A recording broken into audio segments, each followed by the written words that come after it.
Welcome back, everybody, to the Renaissance Humanism podcast. I'm your host, Jonathan Riley, and in today's episode, I'll be discussing the controversial topic of unwanted pregnancies and single mothers. The reason why I talk about single mothers as well is because only women can get pregnant.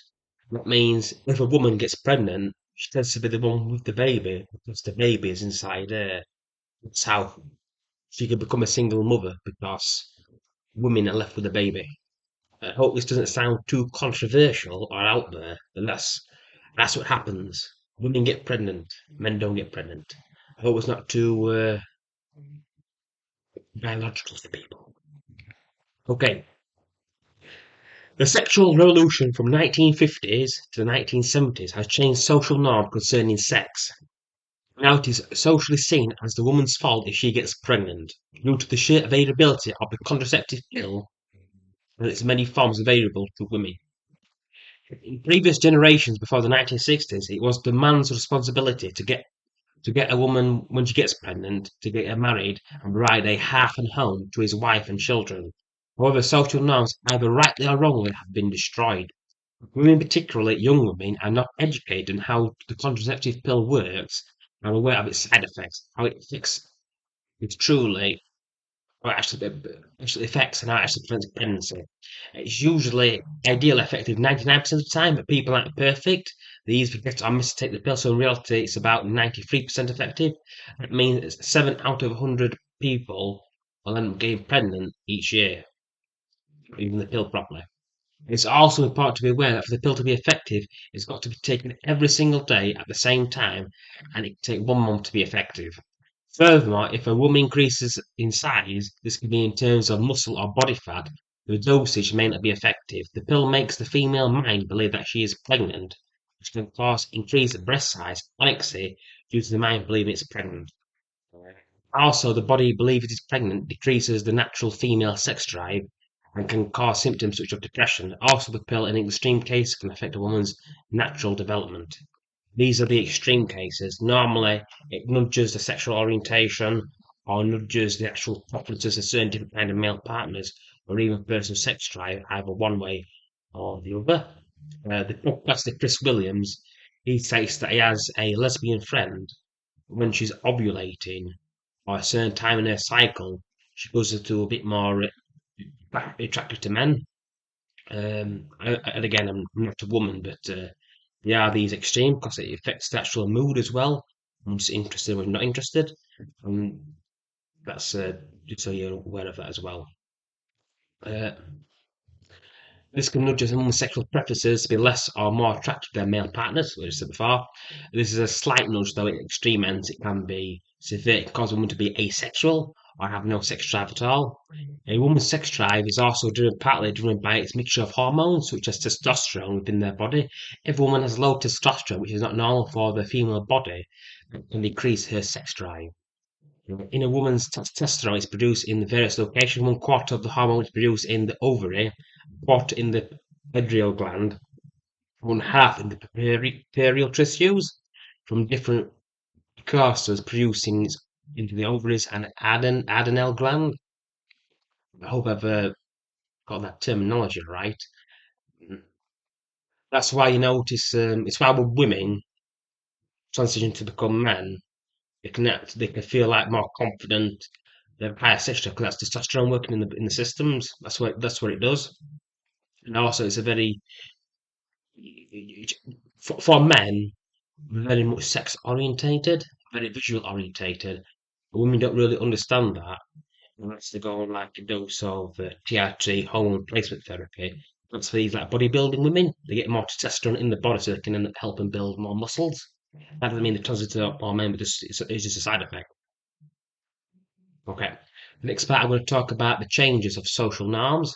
The social impact of the pill is the removal of responsibility from fathers to take care of the unwanted child from the woman that they slept with due to the pill removing the social constraints surrounding fatherhood. Also, the contraceptive pill contributed to the increase of unwanted children because women and men are sleeping with people not with whom they want to start a family with, but sex for enjoyment. There is a significant difference between the man or woman you sleep with and the one you want to marry and have a build a relationship with. What the sexual revolution did is remove responsibility and social constraints from sexuality. Because if you're going to sleep with a man or sleep with a woman, still between focusing on pleasure or focusing on what the husband is dependable.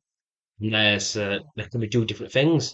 The person who's going to be a good father, a good provider, is not necessarily going to be great in the bedroom, just because they could have focused on further education, focused on doing other academic pursuits, or going into financial services. So basically, they become nerds or they become hyper successful through the devotion to work, not necessarily through the devotion to sex, going out clubbing. Just these different priorities.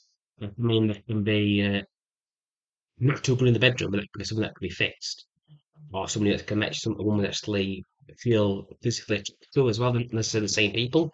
But that's just something to be aware of. Added to this is a sexual mismatch between men and women, with men having 16 to 20 times more testosterone than the average female, meaning the man on average is much more interested in casual sex and short-term relationships. So to put simply, men on average would like to spread the seed. They like to have sex with multiple different female partners if they have the option and the correction to do that. The average woman, in contrast, has a more interesting commitment and building a lasting relationship. Also, with the removal of conservative and social norms, this helps to govern and regulate male and female sexuality. We have a free for all now due to these restraints being removed. The economist, author, and maybe even philosopher, depending on who you ask, Thomas Sowell, described this. Much of the social history of the Western world over the past 3 decades has been replacing what works with what sounds good. Unwanted pregnancies and single mothers have been on the rise due to the destruction of responsibilities such as personal responsibility, community responsibility, responsibility for fathers and mothers, and responsibility for the culture support institution of the family. Family is critical because it supports all we have in the hard times and the good times, because the institution of family, they're always going to be there to support you and also to support you in older age as well. Due to the advent of new technologies, of better healthcare, we're able to extend our childhood much longer. That's why people living at home into the early 30s, late 20s, are not leaving home. It's also partly due to the state of the economy and also partly due to spending much longer in education. So there could be education up until the 30s. By the time they get, especially for women, by the time they actually get to their 30s, they're all education. They're going to spend 5 years building an actual career as well, like pertaining to either mid 30s or even early 40s. And by that time, the fertility window is closed. For a woman, her fertility window is much shorter than it is for a man. As a man gets older, his swimmers aren't as good. For a woman, the eggs not being as good anymore. You got the increased chance of sort of a child having some sort of mental condition or on the autistic spectrum, these extreme ends. And also the eggs might be dodgy as well. The eggs might no longer work as well just because she's too old. And that's just something actually to be aware of. The fertility interval, like by the time a woman reaches 30, 90% of her eggs are gone. That's something to be aware of as well. And also because of the extension of people's adolescence, uh, they don't understand that. According to Arthur Louise Perry, she's an advocate for family structure.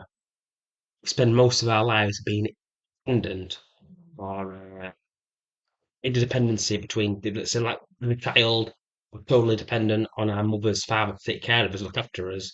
And then when we get older, we're briefly at university and we have children, that means we're doing the same for them.